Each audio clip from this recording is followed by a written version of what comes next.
इस क्वेश्चन को सभी लोग ट्राई करें, फिर हम इसको करके देखते हैं।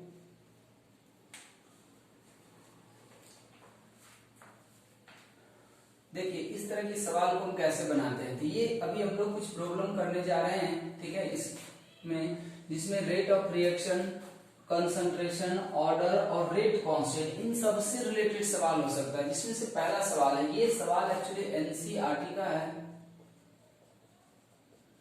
4.2 केमिकल काइनेटिक्स का दूसरा सवाल है 4.2 नंबर क्वेश्चन है ये, ठीक है। ये बहुत इंपॉर्टेंट क्वेश्चन है। ये सिर्फ इक्वेशन सीखने के पॉइंट ऑफ व्यू से भी कि जो हम लोग इक्वेशन पढ़े हैं R इज टू के कंसंट्रेशन ऑफ A पे पावर x, मतलब रेट लॉ एक्सप्रेशन।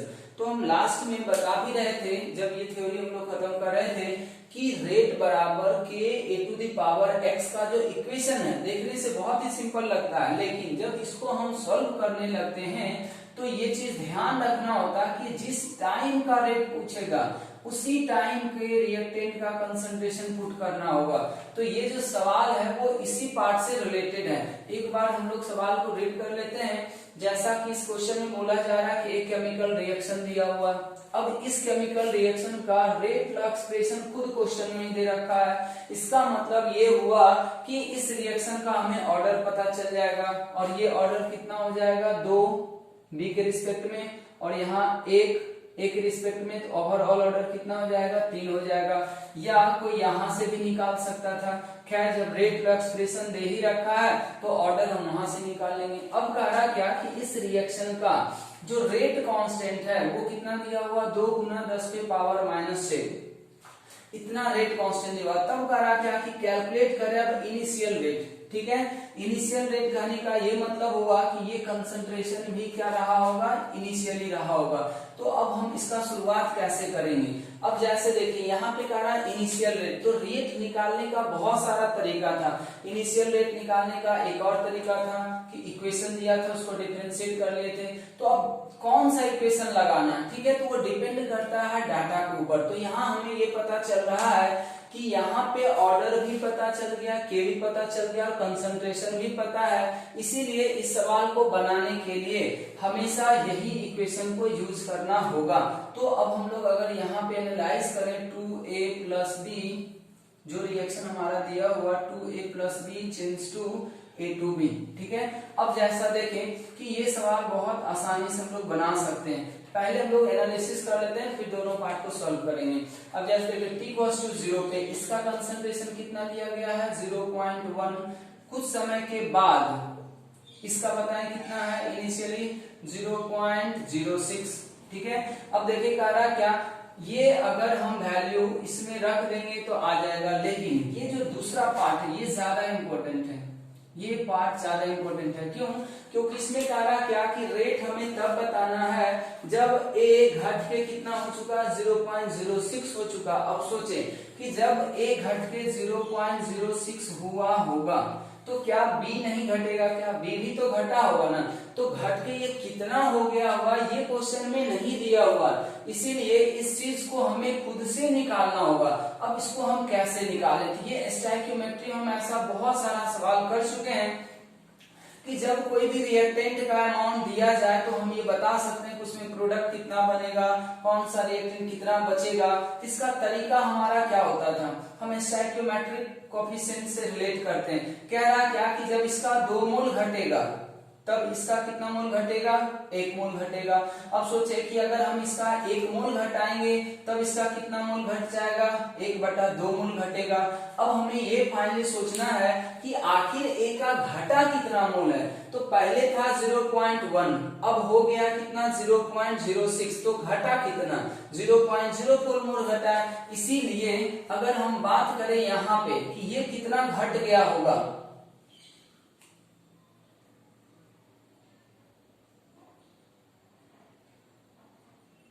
नहीं ये आपका डाटा शायद गड़बड़ है, ये 0.2 m है, ये 0.2 m होगा। तो ये इनिशियली कितना था 0.2 m है, ठीक है। अब यहाँ पे अगर हम लोग देखें तो ये 0.2 m से भी घटा होगा, तो ये कितना घटा होगा तो हम इसको ऐसे करें 0.2 में घटा देंगे। कितना घटाएंगे? 1/2 और गुना करना होगा 0.04। 0.04 ये हम कैसे कर रहे हैं? तो यहाँ से हम लोग लिख रहे हैं कि जब 2 मोल घटेगा A का तो उसके साथ B का कितना मोल घटेगा? 1 मोल। तो 1 मोल अगर A का घटेगा तो B का कितना मोल घट जाएगा? 1/2 मोल। इसीलिए जब 0.04 मोल A का घटा होगा तो B का कितना मोल घट जाएगा? 0.04। इसका मतलब ये 0.02 मोल घट गया B। अगर ये इतना डिक्रीज हो गया तो अब बताएं बचा कितना होगा? तो 0.2 पहले था, उसमें से 0.02 मोल घट गया, तो अब ये बचा कितना होगा? 0.18। ये कितना बन गया? 0.06। अब इतना करने के बाद हम दोनों पार्ट को सॉल्व कर सकते हैं। देयरफॉर R नॉट का मतलब क्या है? Initial rate. इनिशियल रेट का मतलब K इंटू AI का मतलब इनिशियली हम लोग रख सकते हैं A0 इंटू B0। अब देखिए ये 1 ऑर्डर का, ये 2 ऑर्डर का, ठीक है। अब इसको सॉल्व कर देना। K का वैल्यू हो जाएगा 2 गुना 10 के पावर -6 गुना A का कंसंट्रेशन 0.1 इनिशियल वाला रखना है, B का कंसंट्रेशन 0.2 का होल स्क्वायर R0। इसको आप सॉल्व कर लेंगे तो आपको मिल जाएगा R0, ठीक है। सिमिलरली अगर हम दूसरे पार्ट को सॉल्व करें तो इक्वेशन अभी भी हम यही लगाएंगे कि R इक्वल्स टू लिखना होगा K इंटू A पे पावर 1 और B पे पावर 2। लेकिन ये किसी टाइम t का है, इसका मतलब यहाँ पे भी हमें कंसंट्रेशन उसी टाइम का लिखना होगा। जिस टाइम का रेट निकालना हो कंसंट्रेशन भी उसी टाइम का रखना होगा। आप देखें यहाँ से तो ये आ जाएगा 2 गुना 10 पे पावर -6 गुना AT का वैल्यू कितना हो जाएगा? t टाइम के बाद ये घट के कितना हो गया? 0.06 और गुना करना होगा इसमें BT घट के कितना हो गया है? 0.18 पे पावर कितना लेना होगा? 2। अब अगर हम इसको सॉल्व कर दें तो ये भी हमारा आंसर आ जाएगा। तो इस तरीके से हम लोग सवाल बनाते हैं।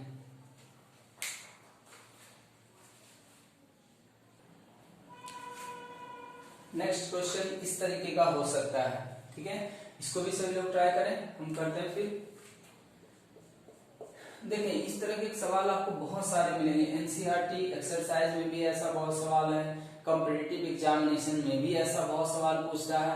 तो पहले हम आपको इसको डिटेल से बना देते हैं, बोर्ड टाइप सवाल कैसे बनाते हैं, बोर्ड में कैसे बनाएंगे, फिर इसका ऑब्जेक्टिव तरीका भी आपको बनाएंगे। तो इतना ज्यादा टाइम लेने की जरूरत नहीं होता, ये सब हम लोग रेट पे इफेक्ट निकाल सकते हैं। पहले हम इस क्वेश्चन को बनाने से पहले इसका हम थीम समझा देते हैं कि ऐसा कोई भी सवाल आए, किसी भी तरह का सवाल हो सकता है, कोई जरूरी नहीं हो कि हम जितना लिखें उतना, इसमें बहुत सारा वेरिएशन होता है। तो इस तरीके के सवाल को बनाने का अप्रोच क्या होता है, ठीक है। तो सबसे पहला तो ये ध्यान रखें कि जिस रिएक्शन को हम लोग कंसीडर कर रहे हैं उसका रेट लॉ एक्सप्रेशन पता होना चाहिए। अब सोचे कि किसी भी रिएक्शन का रेट लॉ एक्सप्रेशन हम कब लिखते हैं? जब उसका रेट कांस्टेंट पता हो, ठीक है, ऑर्डर पता हो हर एक रिएक्टेंट के रिस्पेक्ट में। तो आप देखें कि यहाँ रेट कांस्टेंट का तो कोई जिक्र नहीं किया हुआ है, लेकिन ऑर्डर का जिक्र जरूर किया हुआ है। तो हम लोग यहाँ पे रेट लॉ एक्सप्रेशन इस दिए गए इक्वेशन के लिए लिख सकते हैं। तो अगर हम R बराबर लिखें तो K वैल्यू नहीं है, लेकिन हम लोग K तो मान ही सकते हैं। तो A पे पावर कितना आएगा? 2 आएगा। क्या आएगा? क्योंकि यहाँ ऑर्डर कितना दिया हुआ है के रिस्पेक्ट में 2, इसलिए 2 नहीं कर रहे क्योंकि यहाँ कोएफिशिएंट 2 है। ध्यान रहे हमेशा हम 2 इसलिए कर रहे हैं क्योंकि क्वेश्चन में लिखा है कि A के रिस्पेक्ट में ऑर्डर कितना है? 2। उसके बाद देखिए B का कंसंट्रेशन आएगा गुना में, ठीक है। फिर इसके पावर कितना देंगे? 1 देंगे। क्या नहीं देंगे? क्यों नहीं देंगे? क्योंकि B के रिस्पेक्ट का जो ऑर्डर है वो -1 है, तो हम एक्चुअली ये -1 ही देंगे, ठीक है। तो अब जैसे देखिए यहाँ पे अगर पूछता एक और सवाल छोटा सा हो सकता था कि इसका रेट लॉ का एक्सप्रेशन बताइए, तो रेट लॉ एक्सप्रेशन यही हो जाता। कोई कहता है इसका ओवरऑल ऑर्डर बताइए, तो 2 और -1 को जोड़ देते हैं तो 1 आ जाता है ये ओवरऑल ऑर्डर। बट हमारा जो सवाल पूछ रहा है वो क्या पूछ रहा है? कह रहा है कि रेट पे क्या इफेक्ट पड़ेगा। अब यहाँ से ध्यान से देखिए इसमें कितने तरीके के सवाल हो सकता है। जो हम लोग रेट लॉ एक्सप्रेशन किसी भी इक्वेशन के लिए लिखते हैं, इसमें देखिए होता क्या है, इससे ये पता चल रहा है कि अगर हम किसी भी रिएक्टेंट का कंसंट्रेशन को चेंज करेंगे तो रिएक्शन का रेट क्या हो जाएगा? चेंज हो जाएगा। तो इसमें होता क्या है कि अगर आपको ऑर्डर दे देगा क्वेश्चन में, जैसा कि हम अभी पहला टाइप कर रहे हैं सवाल का, एक में क्या होगा कि आपको ये ऑर्डर दिया हुआ रहेगा और तब कहेगा क्या कि रिएक्टेंट का कंसंट्रेशन हम चेंज करते हैं तो बताइए रेट पे क्या फर्क पड़ेगा, जो कि अभी सवाल में हो रहा है। दूसरा एक तरह का ये भी सवाल इसमें आपको मिलेगा जो हम लोग आगे करेंगे भी, कि ऑर्डर आपको नहीं देगा बल्कि ये जो इफेक्ट हो रहा है रेट पे कंसंट्रेशन चेंज करने का, प्रेशर चेंज करने का, वॉल्यूम चेंज करने का, वो दे देगा। तब कहेगा कि आप रेट बताएं। तो अभी हम लोग फर्स्ट टाइप के सवाल को हम लोग किस तरह का एनालाइज कर रहे हैं कि हमारे पास किसी भी रिएक्शन का ऑर्डर पहले से पता होता है, ठीक है। फिर अगर हम वहां पे किसी भी रिएक्टेंट का कंसंट्रेशन चेंज करते हैं या सभी रिएक्टेंट का कंसंट्रेशन चेंज करते हैं या प्रेशर चेंज करेंगे या कंटेनर का वॉल्यूम चेंज करेंगे, पहले भी हम थ्योरी पढ़े थे तो वहां पे यही आपको बताया गया था कि कंसंट्रेशन का इफेक्ट जो होगा उसके साथ साथ आपको प्रेशर का भी इफेक्ट पूछेगा और वॉल्यूम का भी इफेक्ट पूछेगा। तो कंसंट्रेशन और वॉल्यूम, कंसंट्रेशन और प्रेशर किस तरह से रिलेटेड था वो इक्वेशन हम पहले भी डील कर चुके थे और हम बोले भी थे कि इसको आप लोग ध्यान से याद रखिएगा। तो यहाँ पे देखिए वही चीज हो रहा है। अब सोचना ये है कि इस तरीके के सवाल को हमें करना कैसे, अगर हम लोग बाय अप्रोच जाए तो अब यहाँ पे पहले उस इक्वेशन का रेट का एक्सप्रेशन बना ले जैसे हम पहले यहाँ पे बना लिए। अब हम लोग करेंगे क्या, जैसे देखें पहला अगर हम लोग सवाल यहाँ पे सॉल्व करें इस टॉपिक का, तो इसका करने का ये मतलब होता है कि मान लें पहले कुछ तो इसका कंसंट्रेशन रहा होगा ना, उस समय इसका कुछ भी रेट रहा होगा। तो हम ऐसा करते हैं कि अगर रेट R1 मानते हैं, ठीक है, जब रेट R1 था के कभी भी चेंज नहीं होगा अगर रिएक्शन का कोएफिशिएंट चेंज नहीं करते हैं या टेम्परेचर चेंज नहीं करते हैं। रिएक्टेंट का कंसंट्रेशन चेंज करने से के कांस्टेंट ही रहेगा, के चेंज नहीं होगा। इसीलिए हम मान लेते हैं कि इसका कंसंट्रेशन, हम मान लीजिए कि पहले कितना था, x था और इसका कंसंट्रेशन कितना था, y था, ठीक है। जब a का कंसंट्रेशन x था और B का कंसंट्रेशन हम जब y मानते हैं तो उस समय मान लेते हैं कि रिएक्शन का रेट कितना था, R1 था, ठीक है। अब देखें कह रहा क्या कि अब हम किसमें चेंज कर रहे हैं, पहला सवाल क्या कह रहा क्या कि A के कंसंट्रेशन को डबल कर दिया गया। इसका मतलब पहले जितना था उसका डबल कर दे। तो पहले आप कितना माने हैं, x माने हैं, तो अब इसका कंसंट्रेशन कितना हो जाएगा, 2x हो जाएगा। तो 2x की पावर 2। क्या B के कंसंट्रेशन के बारे में कोई इंफॉर्मेशन दिया हुआ क्या पहले सवाल में, नहीं दिया हुआ। इसीलिए इसका मतलब ये होता है कि B के कंसंट्रेशन को चेंज नहीं किया गया है। अब बताएं अब रेट कितना हो जाएगा, हम मान लेते हैं कि रेट R2 हो जाएगा। अब इसी को हम लोग सॉल्व कर देंगे। इसको सॉल्व करने का अलग अलग तरीका हो सकता है। बहुत लोग क्या करता है, इसको डिवाइड भी कर सकता है, नहीं तो आप इसी को एक्सटेंड करके R1 के टर्म में इसको जनरेट करें। हम वही करने जा रहे हैं, K इंटू, अब देखिए यहाँ पे 2 पे पावर 2, x पे पावर 2 है, तो क्या हम यहाँ पे 4 लिख सकते हैं क्या, फिर ये आ जाएगा x पे पावर 2 और इंटू y पे पावर -1, तो ये आ जाएगा R2। अब बताएं कि R2 बराबर कितना हो जाएगा, अगर हम यहाँ से यहाँ तक की बात करें तो ये R1 है, इसका मतलब 4R1 हो जाएगा। इससे क्या पता चला, इससे ये पता चल रहा है कि अगर हम इस रिएक्शन में A के कंसंट्रेशन को डबल करेंगे तो रिएक्शन का रेट कितना टाइम्स चेंज होगा, 4 टाइम्स चेंज होगा। That is rate increase by, sign ऐसा दे रहे हैं, इंक्रीज बाय 4 टाइम्स। रेट क्या हो जाएगा, 4 टाइम्स इंक्रीज कर जाएगा अगर हम A का कंसंट्रेशन डबल करते हैं, तब की बात है। तो बोर्ड में हम ऐसे बनाएंगे, ठीक है। अब देखिए दूसरा जो सवाल है, दूसरा सवाल क्या कहता है, what will be the effect on rate when V is reduced to 1/3। अब सोचिए अगर हम वापस फिर से R1 बराबर के x पे पावर 2 y पे पावर -1 मानते हैं तो R2 कितना हो जाएगा। R2 का क्या मतलब हुआ, R2 वो रेट है जब हम कंसंट्रेशन को चेंज कर चुके हैं पहले के कंपैरेटिवली। तो A के बारे में यहाँ कुछ नहीं बोला, इसका मतलब A का कितना रहा होगा, पहले भी x था तभी भी x रहा होगा।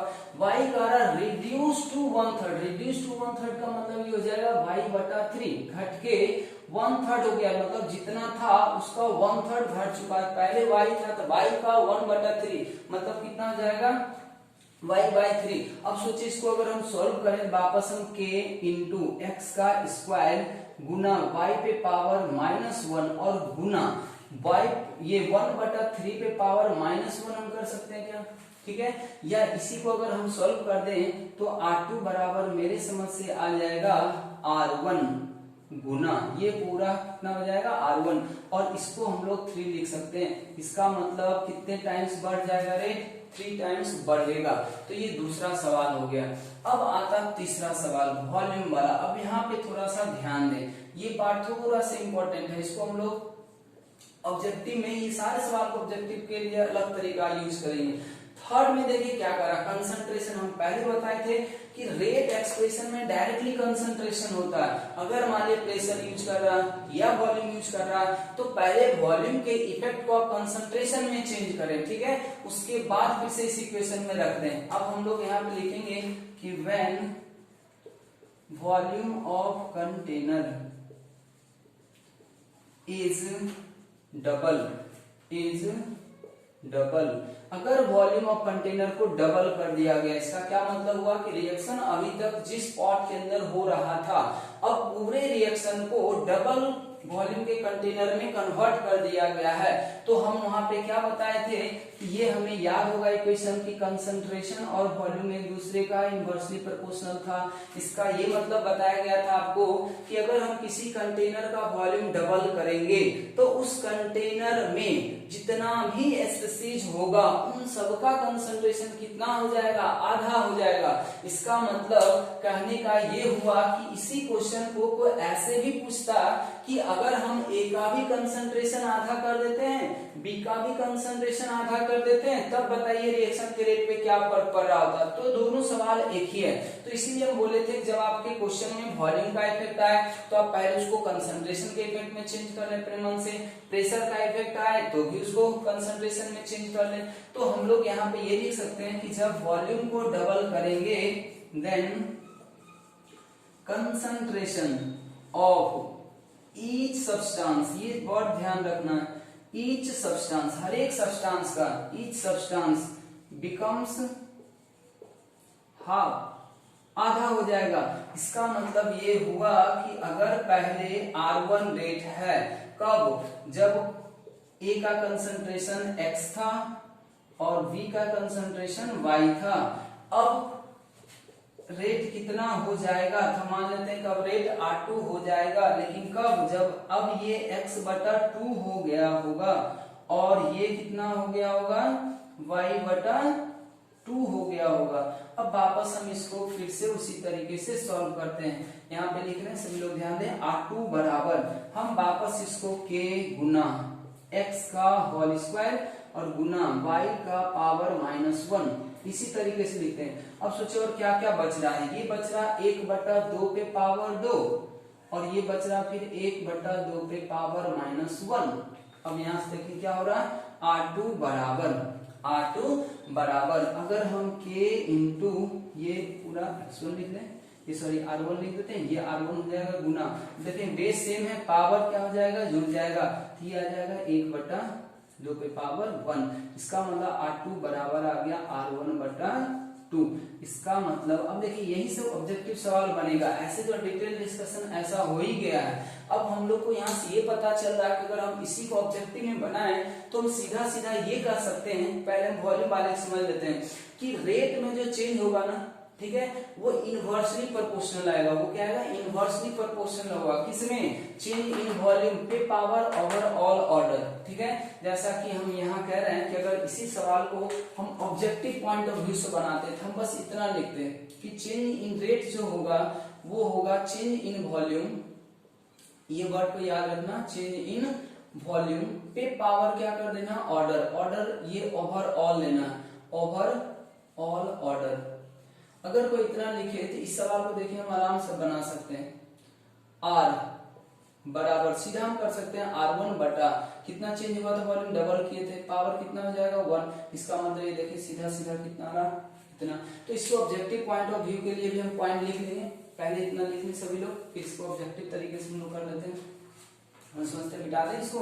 अब इसको देखिए ऑब्जेक्टिव तरीके से कैसे कर सकते हैं, ये तो कंप्लीट डिस्कशन हो गया, बोर्ड में भी ऐसे ही हम लोग को बनाना, शॉर्टकट जाना है ऑब्जेक्टिव सवाल के लिए। अगर हम ऑब्जेक्टिव में इसको कन्वर्ट करते हैं तो हमें दो तरीके से ध्यान रखना, ठीक है, चाहे वो ऑर्डर निकालने वाला सवाल हो या फिर देने वाला सवाल हो, इसमें दो याद रखना ट्रिक, एक तरह से हम लोग इसको कर सकते हैं कि हम लोग ऐसे लिख सकते हैं कि रेट जो होगा ना, रेट, या आप कह सकते हैं चेंज इन रेट भी लिख सकते हैं कि चेंज इन रेट, इसको शॉर्टकट आप ले लें, चेंज इन रेट जो होगा वो इनवर्सली प्रोपोर्शनल होगा change in volume, change in volume पे पावर आएगा ओवर ऑल ऑर्डर, इसको ध्यान रखना, ओवर ऑल ऑर्डर या रिएक्शन का ऑर्डर, ये कह सकते हैं ओवर ऑल ऑर्डर। एक तो ये ट्रिक हो गया। दूसरा होगा ये कि चेंज इन रेट जो होगा,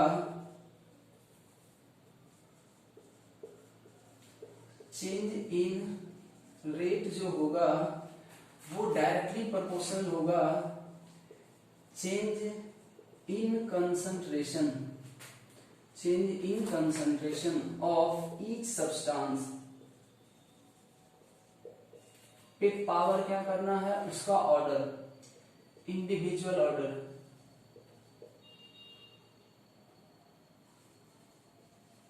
इंडिविजुअल ऑर्डर। ये दो पॉइंट है। चेंज इन रेट, अगर हम किसी एक सब्सटेंस का रेट में करते हैं तो वो क्या होगा, change in concentration of each substance पे पावर क्या करना उसका, इंडिविजुअल ऑर्डर। या आप ऐसे लिख दें सीधा, चेंज इन रेट ही लिखें, इसको आप यहां कर दें, चेंज इन रेट और divided by order with respect to reactant, particular reactant कर दें।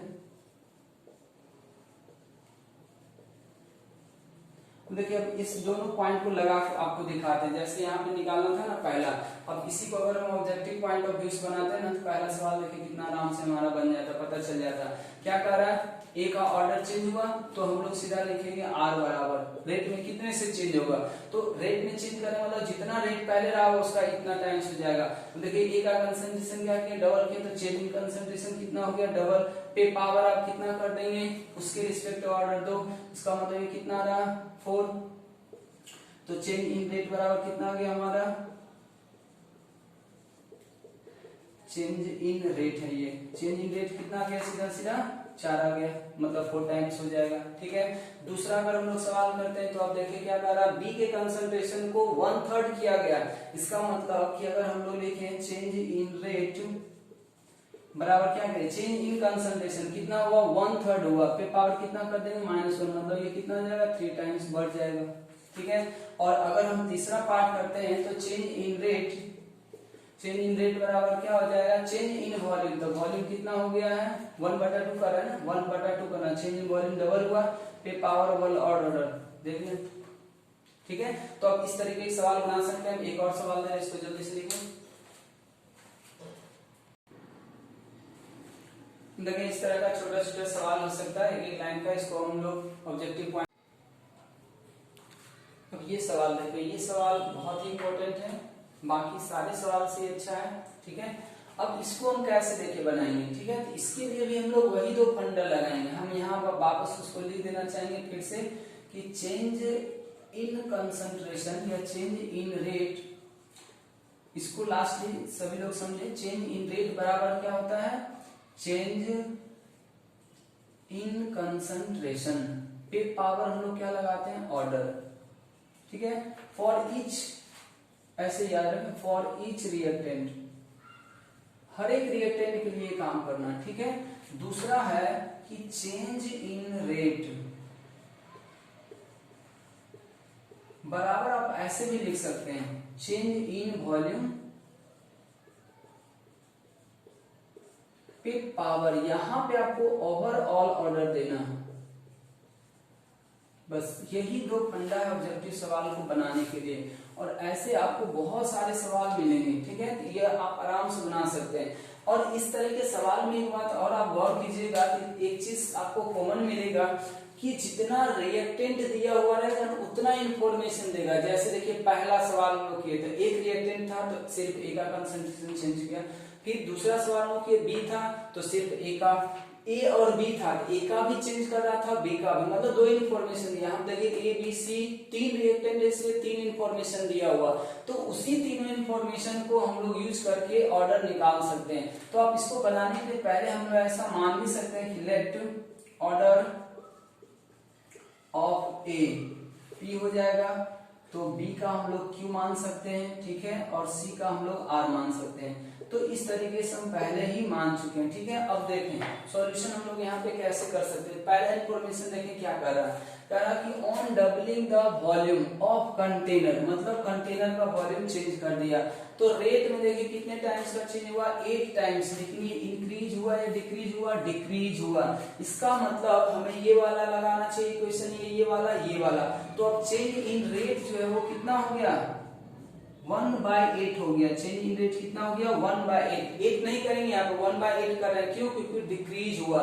बराबर करेंगे change in volume, change in volume कितना हुआ, 1 चेंज इन वॉल्यूम, वॉल्यूम कितना किए, डबल किए, पे पावर क्या देना आपको, ओवरऑल ऑर्डर। अब सोचिए ओवरऑल ऑर्डर का क्या मतलब होगा, P Q और R का सम, तो यहाँ पे P plus Q plus R बना दें। ये देखिए कि क्वेश्चन बना, इसको हम लोग सॉल्व करते हैं। अगर इसको सॉल्व किया जाए तो मेरे समझ से ये आ रहा है 1/2 पे पावर 3, ऐसे भी हम लोग लिख सकते हैं क्या, ठीक है, बराबर आ जाएगा 1/2 पे power P plus Q plus R। अब अगर यहाँ से आप सॉल्व कर दें तो मेरे समझ से ये P plus Q plus R बराबर 3, ये देखिए एक इक्वेशन बन गया हमारे लिए, ठीक है। अब हम लोग दूसरा इंफॉर्मेशन को यूज करते हैं। सेकेंड इंफॉर्मेशन क्या कह रहा क्या कि जब A के कंसंट्रेशन को डबल करते हैं और B के कंसंट्रेशन को आधा करते हैं, ठीक है, एक साथ किया जा रहा, तब जाकर रेट 4 टाइम्स हो रहा, मतलब कंसंट्रेशन में इफेक्ट हो रहा, तो मतलब ये लगाएं चेंज इन रेट हो रहा 4 टाइम्स, ये इंक्रीज हुआ, तो यहाँ पे हम लोग 4 ही लिख देंगे, बराबर। अब देखिए क्या करना है, ए के कंसंट्रेशन में कितने से चेंज हुआ, डबल किया गया, तो यहाँ पे 2 पे पावर करना होगा, ये फॉर्मूला है चेंज इन कंसंट्रेशन। तो ए का कंसंट्रेशन डबल किए तो डबल कर दें, उसका ऑर्डर कितना माने, P, तो P कर दें, फिर गुना करना है, B का कंसंट्रेशन कितना किया गया, आधा किया गया, तो इसको आधा कर दें, इसका ऑर्डर कितना था, Q था। अब इसी को हम लोग सॉल्व कर देंगे वापस, तो फिर एक इक्वेशन मिलेगा। अब देखें कि ये दोनों को अगर हम लोग सॉल्व करें तो 2 पे पावर 2 आ जाएगा, तो ये हम लोग ऐसे कर सकते हैं 2 पे पावर 2 बराबर। अगर हम इन सबको 2 के पावर में लिखना चाहे मेरे समझ से 2 पे पावर ये माइनस Q बन जाएगा, तो ये आ जाएगा P माइनस Q। अब अगर हम यहाँ से सॉल्व करें तो P माइनस Q में एक और इक्वेशन बन गया, ठीक है, ये इक्वेशन हमारा हो गया दूसरा, ठीक। अब हम लोग तीसरा डाटा को यूज करते हैं, on increasing concentration of C by 4 times, मतलब C के कंसंट्रेशन को फिर से 4 टाइम्स किया गया, मतलब चेंज इन कंसंट्रेशन कितना हो गया, सॉरी चेंज इन रेट पहले लिखना होगा, रेट देखिए कितना से चेंज हुआ है, चेंज इन रेट कितना हो गया 64 टाइम्स, इधर लिखना होगा 64 टाइम्स बराबर चेंज इन कंसंट्रेशन, सिर्फ किसका चेंज किया गया है, C का, कितने टाइम्स, 4 टाइम्स, पे पावर कितना करना होगा, R। अब अगर इसको अब सॉल्व करें तो 64 को हम लोग क्या लिख सकते हैं, 4 पे पावर 3 बराबर 4 पे पावर R, तो यहाँ से R बराबर कितना हो गया 3। अब देखिए अगर R बराबर 3 आ गया तो क्या अब हम अगर इस R का वैल्यू यहाँ पुट कर दें तो क्या ये पता नहीं चल जाएगा, ये 3 और ये 3 कट जाएगा, मतलब P बराबर माइनस Q, फिर इसको सॉल्व कर दिया जाएगा तो आंसर आ जाएगा।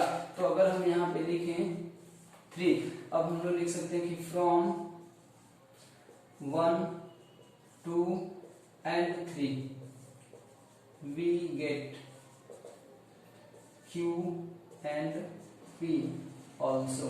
अगर हम 1 2 3 को सॉल्व करें तो ये P प्लस Q भी हमारा आ जाएगा। तो रेट से रिलेटेड इस तरीके का सवाल भी हो सकता है। एक तो ये कंसंट्रेशन रेट लो एक्सप्रेशन को प्रॉपर यूज करके हुआ। अब हम लोग रेट कांस्टेंट का सवाल करेंगे कि रेट कांस्टेंट के बीच में क्या रिलेशन हो सकता है। तो नेक्स्ट क्वेश्चन हम लोग उसी के ऊपर करते हैं। अब देखिए एक इस तरीके का भी सवाल हो सकता है। अब यहाँ पे देखिए क्या किया हुआ कि N2O5 डिकम्पोज हो रहा है, ठीक है, NO2 और O2 में। कह रहा है क्या कि इस रिएक्शन का जो रेट है वो ये दिया हुआ, ठीक है, और उसके बाद यहाँ कुछ और डाटा दिया हुआ। अब जैसे देखिए यहाँ पे ये -DN2O5/dt। अब सोचिए इसको हम लोग क्या पढ़ेंगे इस रिएक्शन में, क्या इसको रिएक्शन का रेट बोल सकते हैं या N2O5 के घटने का रेट होगा, ये हम पहले लेक्चर में समझ चुके हैं। तो ये है N2O5 के घटने का रेट। तो ये ध्यान रहे हमेशा कि N2O5 के घटने का अगर ये रेट दिया हुआ तो अगर हम यहाँ पे Q1 इंटू N2O5 लिख रहे हैं तो ये जो इसमें Q1 यूज होगा ना वो रेट कांस्टेंट कहलाएगा। किसका? Rate constant of N2O5। ये किसका रेट कांस्टेंट कहलाएगा? N2O5 का, मतलब जिसका रेट होगा उसी का रेट कांस्टेंट भी होगा। इसीलिए देखिए ये जो रेट है वो किसका है? रिएक्शन का है। ये जो रेट है वो किसका आता है? ये रेट ऑफ रिएक्शन है, इसलिए ये जो K होगा ये रिएक्शन का K होगा। तो इसको हम बोलते हैं रेट कांस्टेंट ऑफ रिएक्शन। अब देखिए इस सब में फर्क है, rate constant of reaction, rate constant of particular reactant, rate constant of a particular product, सब अलग अलग क्वांटिटी है। इसीलिए यहाँ पे इन सब के बीच में रिलेशन पूछना होता है। अगर इस एक्सप्रेशन को देखें तो ये NO2 के बढ़ने का रेट दिया हुआ, इसीलिए यहाँ जो K2 होगा इसको हम लोग क्या बोलते हैं? Rate constant of NO2। ठीक है, यहाँ देखिए ये O2 के बढ़ने का रेट है, इसलिए K3 को हम लोग क्या बोलेंगे? रेट कांस्टेंट ऑफ O2, या कोई इसको ऐसे भी बोल सकता है रेट कांस्टेंट ऑफ रिएक्शन ही, लेकिन विथ रिस्पेक्ट टू O2 बोलना होगा। ठीक है, अब इन सब के बीच में रिलेशन क्या है निकालने, तो जब भी आपको रिएक्टेंट के रेट कांस्टेंट, प्रोडक्ट के रेट कांस्टेंट और रिएक्शन के रेट कांस्टेंट के बीच में रिलेशन निकालना हो तो उसको हम कैसे बनाते हैं? इसको भी हम पहले डिटेल से डिस्क्राइब कर देते हैं, उसके बाद इसका भी एक शॉर्टकट मेथड है, आप आराम से बना सकते हैं, बहुत जल्दी बन जाएगा सवाल। और इस तरीके का सवाल भी अक्सर पूछा जाता है। तो अब यहाँ पे अगर देखें तो अगर हम इस रिएक्शन के लिए रेट ऑफ रिएक्शन का एक्सप्रेशन लिखें ROR का, तो ये कितना जाएगा? 1/2 माइनस DN2O5/dt। ध्यान से समझिए इस तरह के सवाल को बनाते कैसे हैं डिटेल से। तो ये आ जाएगा बराबर, फिर आ जाएगा 1/2 प्लस DNO2/dt, और ये आ जाएगा बराबर 1 इंटू प्लस DO2/dt। पिछले लेक्चर में हम ये बता भी चुके थे कि ये वाला जो रेट का एक्सप्रेशन है और ये वाला जो रेट का एक्सप्रेशन है, जरूरत पड़ेगा तो हम इसको इक्वेट भी करेंगे, क्योंकि ये भी रेट ऑफ रिएक्शन ही है, ये भी रेट ऑफ रिएक्शन ही है। बस फर्क क्या है कि ये ऑर्डर, रेट कांस्टेंट और कंसंट्रेशन के टर्म में होता है, और ये किसी पार्टिकुलर स्पीशीज के घटने और बढ़ने के टर्म में होता है। तो अब हम लोग क्या करेंगे कि ROR के जगह पे क्या पुट कर देंगे? रिएक्शन का रेट जो क्वेश्चन में दिया हुआ ये है K, और ये आ जाएगा N2O5। ठीक है, बराबर, फिर ये 1/2। अब सोचिए ये जो है वो क्या था हमारा? N2O5 के घटने का रेट। क्या N2O5 के घटने का रेट दे रखा है? क्या ऑर्डर और कंसंट्रेशन के टर्म में ये दे रखा है, इसलिए यहां से हम इसको पुट कर देंगे। ये आ जाएगा K1 N2O5, फिर बराबर कर दें 1/2 इंटू, अब देखिए इसका रेट दिया हुआ क्या, इसका भी रेट यहाँ दे रखा है, इसको भी पुट कर दें यहाँ पे N2O5, फिर बराबर 1 इंटू इसका रेट दिया हुआ है, इसको भी पुट कर दें K3 N2O5। अब देखें N2O5 सबसे क्या हो जाएगा? कट जाएगा, तो ये आ रहा K बराबर K1/2। हम इसको अभी ऐसे लिखेंगे K1/2, ये लिखा जाए K2/2, ये आ जाएगा K3। ठीक है, अब यहाँ पे देखिए यही रिलेशन है। अब ऐसा भी होता है कि हम ऐसे सोल्व कर देंगे और ऐसा ऑप्शन में दिया हुआ ही नहीं रह सकता, तो इसको क्या किया जाता है? किसी भी फैक्टर से मल्टीप्लाई करके आंसर दिया हुआ रह सकता है। किसी को कोई 2 से अगर मल्टीप्लाई कर दे तो आ जाएगा 2K बराबर, ये आ जाएगा K1 बराबर K2 बराबर K3। ऐसा भी हो सकता है, या ऐसा भी ना देके कोई और ऐसा भी कर सकता है। मान लीजिए हम इन सब में 4 से मल्टीप्लाई कर देते हैं, तो ऐसे भी लिख सकता है 4K बराबर, यहाँ पे कितना जाएगा? 2K1 बराबर 2K2 बराबर 4K3। तो इसलिए ये ध्यान नहीं रखना ऑप्शन मिलाते समय कि जो हम सॉल्व कर रहे हैं वही हो जाए। देखना है कि जो आया है उसमें किसी फैक्टर से मल्टीप्लाई भी तो नहीं किया हुआ है। अगर मल्टीप्लाई करके दिया हो तो वो सारा आंसर आपको करना पड़ सकता है। ये तो डिटेल डिस्कशन हो गया। अब अगर हम देखें कि इतना सारा क्वेश्चन में डाटा भी दिया हुआ, इस सवाल में रिलेशन भी लाना, इसके लिए क्या हमें इतना जरूरी है करना? क्या हम डायरेक्ट नहीं लिख सकते? डायरेक्ट भी लिख सकते हैं। याद कीजिए कि जब हम किसी रिएक्शन का ये वाला एक्सप्रेशन लिखते थे तो एक तो डेरिवेशन करके बताएं, फिर आपको डायरेक्ट समझा देंगे, डायरेक्ट रिएक्शन देख के लिख सकते हैं। तो सिमिलर वे में अगर हम किसी रिएक्शन के लिए ये एक्सप्रेशन देख के लिख सकते हैं तो रेट कांस्टेंट के बीच में रिलेशन में देख के लिखेंगे और वो उसी तरीके से लिखा रहा है। जैसे देखें रेट कांस्टेंट बराबर लिखें, ये किसका रेट कांस्टेंट है? रिएक्शन का। तो क्या हम ऐसा लिख सकते हैं जनरल? इन जनरल अगर हम लिखें इन जनरल हम ऐसे लिखेंगे आर रिएक्शन, किसी भी रिएक्शन का जो रेट कांस्टेंट होगा वो बराबर होगा, देखें रेट कांस्टेंट, ये होगा रेट कांस्टेंट ऑफ ए, ये रेट कांस्टेंट ऑफ रिएक्टेंट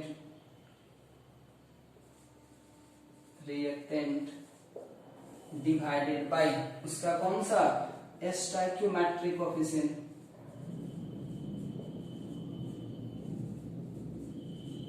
उसका स्टोइकियोमेट्रिक कोएफिशिएंट। अब जैसे यहां से देखो ये बहुत इंपॉर्टेंट चीज है, ये बहुत ही इंपॉर्टेंट चीज है। इसको हम लोग अब नेक्स्ट जब टॉपिक पढ़ेंगे इंटीग्रेटेड रेट लॉ, वहां पे ये बहुत यूज होने वाला है कि रिएक्शन का रेट कांस्टेंट और रिएक्टेंट का रेट कांस्टेंट क्या होता है। तो किसी भी रिएक्टेंट का अगर आपको रेट कांस्टेंट निकालना है तो रिएक्शन के रेट कांस्टेंट में उस रिएक्टेंट के स्टोइकियोमेट्रिक कोएफिशिएंट से मल्टीप्लाई करेंगे। ये रिलेशन हम कैसे लिख रहे हैं? जैसे देखो रेट कांस्टेंट रिएक्शन का बराबर क्या हो? K1 किसका था? N2O5 का, डिवाइडेड बाय कितना? K2, इसका देखिए कोएफिशिएंट कितना है? 2। फिर यहाँ देखिए K2 किसका रेट कौन? NO2 का कोएफिशिएंट कितना था यहाँ पे? 4। तो यहाँ पे 4 भी आ सकता था, यह सिंपल हम लोग सॉल्व कर सकते हैं। ये 4 ही आना चाहिए था, यहाँ पे गलती हुआ है, ये 4 आएगा। जो कोएफिशिएंट है वही आपको यहाँ पे डिवाइड किया हुआ दिखेगा, इसका मतलब ये सारा आंसर बराबर हो गया। ये 2K आ जाएगा, तो ये K1 आएगा। अब 2 से मल्टीप्लाई कर रहे थे ना, ये 4 से मल्टीप्लाई करने पे ही लिख लीजिए, ये वाला आ जाएगा आंसर। 4 से मल्टीप्लाई किए थे तो ये 4 क्या आ जाएगा, ये 2 क्या आ जाएगा, ये वापस फिर से क्या आ जाएगा और यहाँ पे 4, ऐसा आएगा रिलेशन। ठीक है, 4 फिर यहाँ पे करेंगे 2K1, फिर यहाँ पे K2, फिर यहाँ पे 4K3। तो यही से देख के हम ये चीज लिख रहे हैं कि सीधा जो होता है ना रिएक्शन का K जो आएगा वो हर एक रिएक्टेंट या प्रोडक्ट के K में हम लोग क्या करते हैं? डिवाइड करते हैं, किससे? स्टोइकियोमेट्रिक कोएफिशिएंट से। तो इस तरीके का भी सवाल हो सकता है, इसको आप ध्यान रखें। तो ये लगभग हम लोग सवाल रेट, कांस्टेंट, ऑर्डर और कंसंट्रेशन से कर चुके हैं। अब इसके अलावे आप प्रैक्टिस के लिए सवाल कर सकते हैं। टाइप जो होता है इस टॉपिक के अंदर वो इसी तरीके का होता है। एक इसको याद रखें, इसको हम लोग नेक्स्ट जब पढ़ेंगे इंटीग्रेटेड रेट लॉ तो उसमें हम लोग यूज करेंगे। तो हम लोग का पूरी तरह का सवाल हो चुका है। आप लोग खुद से अब पढ़ के देख लें सवाल, अगर बन रहा है तो ठीक है, नहीं बनता सवाल तो आप कमेंट में हमें शेयर भी कर सकते हैं, हम उसको सॉल्व करके आपको सेंड भी कर सकते हैं।